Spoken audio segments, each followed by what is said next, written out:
Hi, I'm Deborah Morgan, nutritionist, coach, and founder of Kids Health Revolution.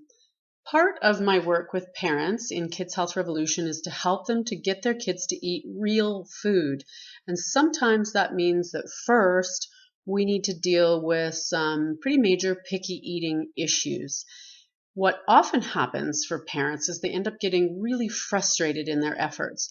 And that's usually because they're making one or sometimes all of these mistakes that totally derail success. So let's see if you're making any of these mistakes.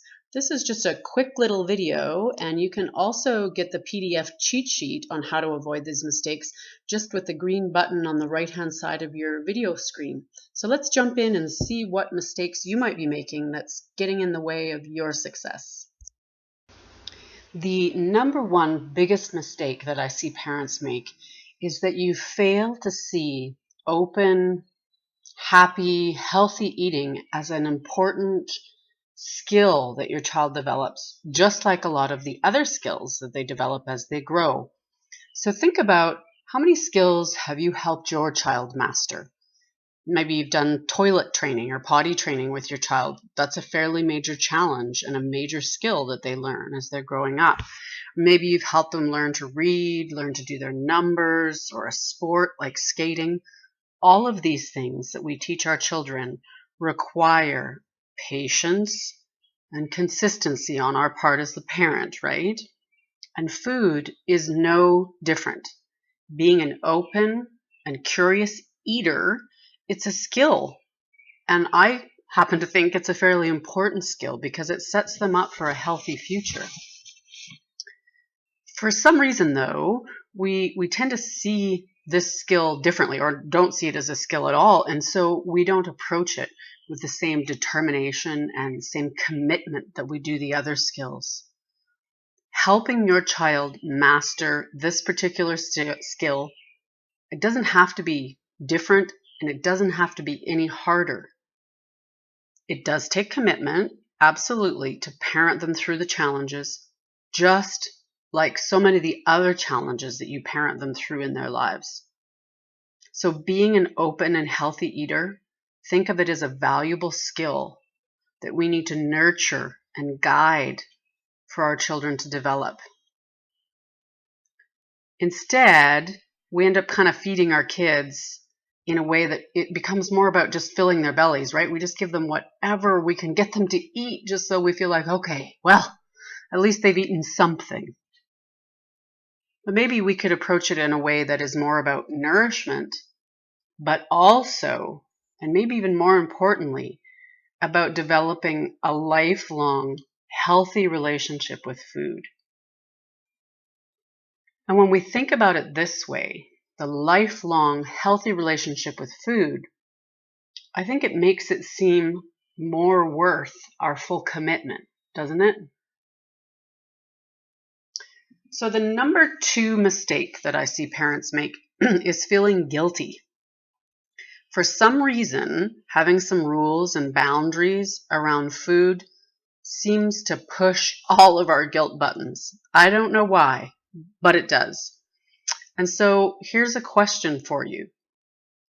Do you feel guilty, or did you feel guilty when your child challenged you or whined or complained or resisted when it came to potty training or learning to clean their own bum when they went to the toilet? Probably not, right? You might have felt some sympathy for them. You might have even been pulled in a few times to do it for them just because sometimes it's easier, right? But for the most part, you stood your ground. You stood your ground so that you could guide them through mastering that challenge. Imagine what our kids would turn out like if we gave in at the slightest bit of resistance with all of these other skills that we teach them in the same way that we do with food. Can you imagine? We'd have some pretty helpless, pretty hopeless little creatures on our hands, wouldn't we?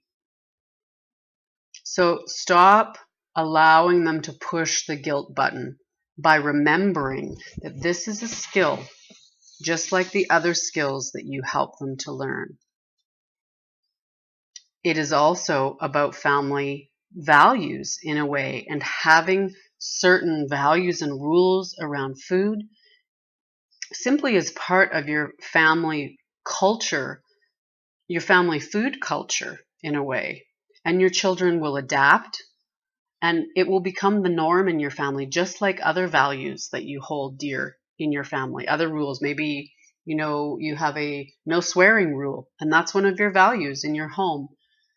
You can have a similar value around food, and your children will accept that that's kind of the lay of the law in your home. So don't feel guilty. Now, the last mistake that tends to happen is that your kids end up winning the old battle of the wills. And that usually happens when you don't have a structure or a solid game plan that you're going to follow and you're going to build on. Sometimes, you can end up throwing in the towel because they just plain wear us down, right? It just gets to be too much. We're tired. It's been a long day, whatever the situation is. And we just say, all right, enough. If you don't know what to do when all that whinging and whining and resistance and refusal to eat and challenging sets in, you are far more likely to just say, oh, all right, fine, and get up and walk over and throw the pizza pop in the microwave. A, so that you can achieve a little bit of peace and quiet, and B, so you feel like, okay, well, they've eaten something again, right? The key here is that you need to have a plan and a systematic approach, a way that you know that you're going to deal in a certain way with these challenges. When you have a game plan, it's a completely different ball game with your kids. So the moral here is get prepared, get informed, and make a plan. Know exactly what your step is, what your move is when your child resists, challenges, whines, complains, whatever it is. You need to have your move. You need to know what you're doing in that moment so that you can be consistent, you can be firm, and you can be patient and get them through the process. And you will. When you're prepared and informed and planned, your kids won't know what hit them. So don't forget to download the handy little PDF cheat sheet that I have for you. It goes through all of this information for you if you'd like to glance through it again, so that you know that you can avoid these mistakes and find the success that you want with your kids. And then you can just scroll down a little wee ways on this page and you'll find out about the step-by-step system I use with my clients. And we walk through this whole process, figuring out exactly what you're going to do at each step of the way so that you can actually make a final escape from what I call picky eater hell, and absolutely for good this time. So thanks for listening, and I wish you luck on your picky eater journey.